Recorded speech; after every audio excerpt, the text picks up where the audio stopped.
নমস্কার বন্ধুরা, প্রত্যেকবারের মতো আরও একবার ট্রফি জেতার স্বপ্ন ভাঙলো রয়্যাল চ্যালেঞ্জার্স ব্যাঙ্গালোরের। আর হ্যাঁ, প্লিজ আমাদের চ্যানেলকে ইউটিউবে সাবস্ক্রাইব করে দেবেন আর ফেসবুকে ফলো করে দেবেন। আর হ্যাঁ, লাইক অ্যান্ড শেয়ার করতেও ভুলবেন না। আজকে রাজস্থান রয়্যালস জিতলেও রয়্যাল চ্যালেঞ্জার্স ব্যাঙ্গালোর কিন্তু কম ফাইট দেয়নি। রয়্যাল চ্যালেঞ্জার্স ব্যাঙ্গালোরের যদি জার্নি দেখা যায় পুরো সিজনে, তারা কিন্তু শুরুয়াত ভালো না করলেও শেষটা ভালো করেছিল। কথায় আছে, যার শেষ ভালো তার সব ভালো, কিন্তু এখানে সেটার হলো না। শেষে এসে সেই ব্যাঙ্গালোরকে আবার হারতেই হলো প্লে অফসে, যেখানে পুরো knock out. Royal Challengers Bangalore last 7টা ম্যাচ জিতে এসে কোয়ালিফাই করে, এমনকি চেন্নাই সুপার কিংসকেও হারিয়েছে তারা রয়্যাল চ্যালেঞ্জার্স ব্যাঙ্গালোরে, যেখানে চেন্নাই সুপার কিংসের সামনে রয়্যাল চ্যালেঞ্জার্স ব্যাঙ্গালোরের রেকর্ড খুবই খারাপ।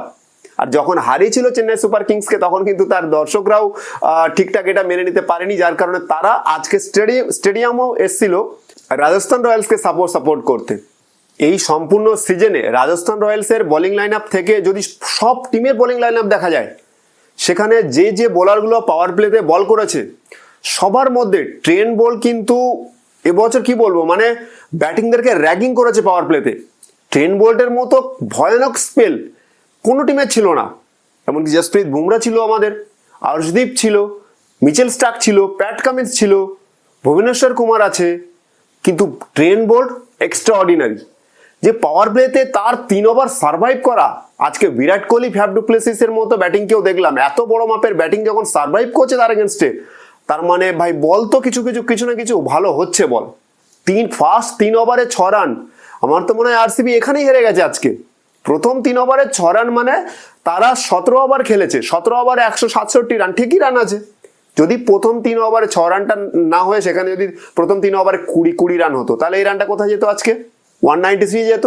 ম্যাচ এখানেই হেরে গেছে। ক্যালকুলেশন বলে দিচ্ছে। এখানে ভাবার কোনো বিষয় নেই, জানার কোনো বিষয় নেই, কারণ অনেক আছে, কিন্তু ক্যালকুলেশন বলে দিচ্ছে প্রথম 3 ওভার ট্রেন্ট বোল্ট 6 রান। আরসিবির হারের পিছনে এই সিজনের প্রধান যে কারণ হলো, সেটা হলো গ্লেন ম্যাক্সওয়েলের ওপরে আরসিবি ভীষণ একটা ভরসা রেখেছিল, যেটা অ্যাকচুয়ালি রাখা উচিত নয় কোনো পার্টিকুলার কোনো প্লেয়ারের উপরে এতটা। প্রত্যেক বছরের ন্যায় বিরাট কোহলির ওপরে তো ভরসা রাখে, আর বিরাট কোহলি সেই ভরসার উপর উঠে দাঁড়ায়, কিন্তু সবাই কি সেটা পারবে? সবার দ্বারা তো সেটা সম্ভব হবে না। যেমনটা আমরা এর আগেও একটা সিজনে দেখেছিলাম, যে গ্লেন ম্যাক্সওয়েল পাঞ্জাবের হয়ে পুরো সিজনে 14টা ম্যাচ খেলে একটা মতো 6 পর্যন্ত মারতে পারেনি। তো সেম এই সিজনেও একটা 6 হয়তো মেরেছে, কিন্তু পারফরমেন্স কিন্তু পুরো ম্যাচেই তার, সে পুরো সিজনটাই ফ্লপ গেল ম্যাক্সওয়েল, আর সেই জায়গাটাতেই প্রবলেম হলো। লাস্ট 6টা ম্যাচ আগে তারা ম্যাক্সওয়েলকে বসিয়ে আরসিবি উইল জ্যাক্সকে খেলায়। উইল জ্যাক্সকে যখন থেকে নিয়েছিল, তখন টিমের একটা আলাদা মোড় ঘুরে গেছিল, যে তখন থেকেই আরসিবি জিত শুরু করেছিল। আর উইল জ্যাক্স 50, 40, 100 কন্টিনিউ মারার সাথে সাথে তার কনফিডেন্স লেভেলও অনেক উপরে গেছিল। তো আজকে যদি উইল জ্যাক্স থাকতো, আমার মনে হয় রানটা আরও যেত। ম্যাক্সওয়েলের ওপরে ভরসা যদি নাও করা যায়, কিন্তু ম্যাক্সওয়েলের ব্যাটিংয়ের ওপরে যদি ভরসা নাও করা যায়, তার বোলিংয়ের ওপরে ভরসা করাই যেত। আজকে রানটা অনেক কম ছিল, পিচ অনুযায়ী রান কম ছিল, 190 প্লাস হলে হয়তো কম্পিটিশন হতো আরও। যে হিসাবে বল হচ্ছিল, ডিউথ লাস্টে যতটা পড়ার কথা ছিল ততটা পড়েনি, বল গ্রিপ হচ্ছিল, কিন্তু পিচ ছিল ব্যাটিং পিচ, একটু কম্পিটিশন পিচ ছিল যে 190 প্লাস হবে, তো সেখানে রানটা অনেক কম ছিল। ম্যাক্সওয়েলকে তারা বল করায়নি, করণ শর্মাকেও কিছু ওভার করায়নি, তো স্পিনার অ্যাটাকের দিক দিয়েও একটু প্রবলেম হয়ে গেছে আজকে, তো যার কারণে আজকে আরসিবির এই হার। যখন ব্যাঙ্গালোর প্রথম ইনিংস শেষ করে 172 রান দিয়ে, তখন কোথাও না কোথাও মনে হয়েছিল হয়তো 20 রান অনেকটা কম পড়ে গেছে।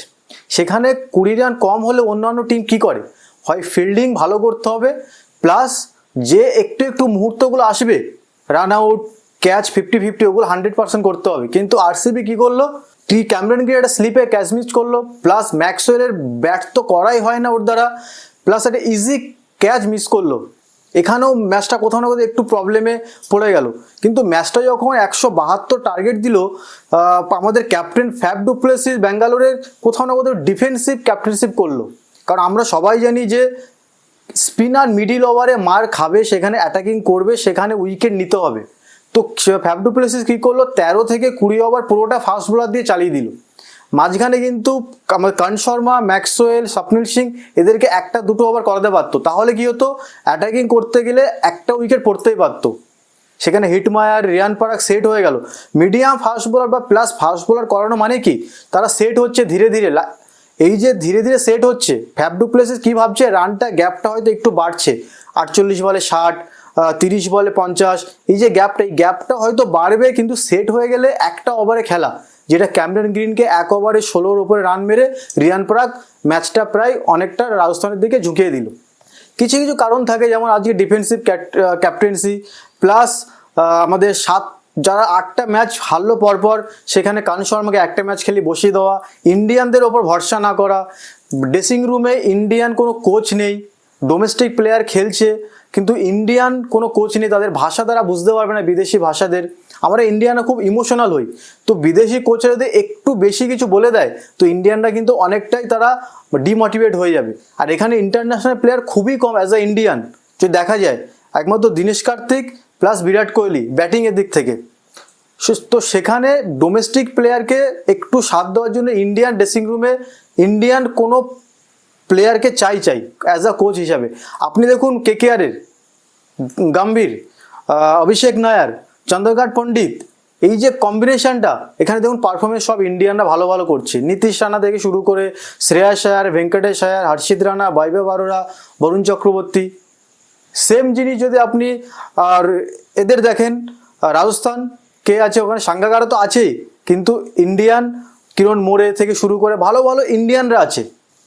ইন্ডিয়ান প্রিমিয়ার লিগ জিততে গেলে ইন্ডিয়ান চাই, যেমন ড্রেসিং রুমে, বোলিংয়ে, তেমন ব্যাটিংয়ে। আপনি যদি পুরো স্টার্ট দেখেন, বিরাট কোহলির পরে কোনো ইন্ডিয়ান প্লেয়ার 1000 রান করেনি। বিরাট কোহলি 8000 রান প্লাস, তারপরে আসছে রাহুল দ্রাবিড়ের নাম, যে মাত্র 800 রান করেছে। তাহলে টিম তো বিল্ডই হয়নি। বড় বড় নাম নিলে হবে না। সবাই বলে ব্যাঙ্গালোর খুব ভালো টিম, কিন্তু ভালো টিম নয়। 3-4টে বড় বড় প্লেয়ার কিনে রাখছে, গেইল রেখেছিল, ডেভিলিয়ার্স রেখেছিল, এখন কি রাখলো, ম্যাক্সওয়েল রাখলো, ফ্যাপ রাখলো, গ্রিন রাখলো, কোনো কাজেই এলো না। হ্যাঁ, গ্রিন হয়তো ভালো বল করছে বা খেলছে, কিন্তু এই ধরনের খেলাতে হবে না। ম্যাক্সওয়েল কি করলো, ওকে বোলিংয়ের জন্য তো পার্ট টাইম, কিন্তু ব্যাটিং করতে হবে নাম্বার 5-এ বেস্ট, সেটা হলো না। ফ্যাপ হয়তো ভালো খেললো, কিন্তু সেটাও তার কি বলবো, সেটাও কার্যকর হলো না। এই সমস্ত বড় লাইন আপ হয়তো দেখা যায়, কিন্তু আলটিমেটলি একটাই প্লেয়ারের উপর ডিপেন্ড করে, সেটা হলো বিরাট কোহলি। আজকে সেটাই হলো যে বিরাট কোহলি আউট হয়ে গেল, ম্যাচটা ধীরে ধীরে 172 আটকে গেল। রজত পাতিদার অনেকটা সাথ দিচ্ছে, রজত পাতিদারকে রিকোয়েস্ট করব, রজত পাতিদারকে যেন ব্যাঙ্গালোর রাখে, ব্যাঙ্গালোর যেন তাকে রিটেন করে অ্যাজ আ ক্যাপ্টেন, ফিউচারে 2 বছর পরে যেন ভাবে। কারণ যদি রজত পাতিদার আবার বার করে দেয়, সেই কে এল রাহুল, মায়াঙ্ক আগরওয়াল, শিবম দুবে, ইউজি চাহেল, এদের মতো হাল হয়ে যাবে। বড় ব্যাটসম্যান নিয়ে লাভ নেই, বড় প্লেয়ার কিনে লাভ নেই, ইন্ডিয়ান ডোমেস্টিক ইন্ডিয়ান কোচ নিলে আগে যাবে। রাজস্থান রয়্যালসের জার্নিটা এবছর আইপিএলে খুব ভালো হয়েছিল, মানে ফার্স্ট টিম যে মনে হয়েছিল কোয়ালিফাই করবে, নাম্বার 1-এ থাকবে। হ্যাঁ, কিছু বাটলার চলে যাওয়াতে বা কিছু লাক ফ্যাক্ট না করাতে তারা হয়তো 3-এ ছিল, বাট আজকে যে নকআউট স্টেজে ম্যাচটা খেললো খুবই দারুণ। উইদাউট বাটলারও জেতা যায়, এটা তারা দেখিয়ে দিল। ট্রেন্ট বোল্টের যে ভয়ানক spell as a left hand bowler in পাওয়ার প্লেতে, আমি খুব কম প্লেয়ার বা কম বোলারকে দেখেছি এই ধরনের স্পেল করতে। মানে as a T20-তে 14টা ball dot ball, মানে যে ব্যাটসম্যান খেলছে সেটা ক্রাইম।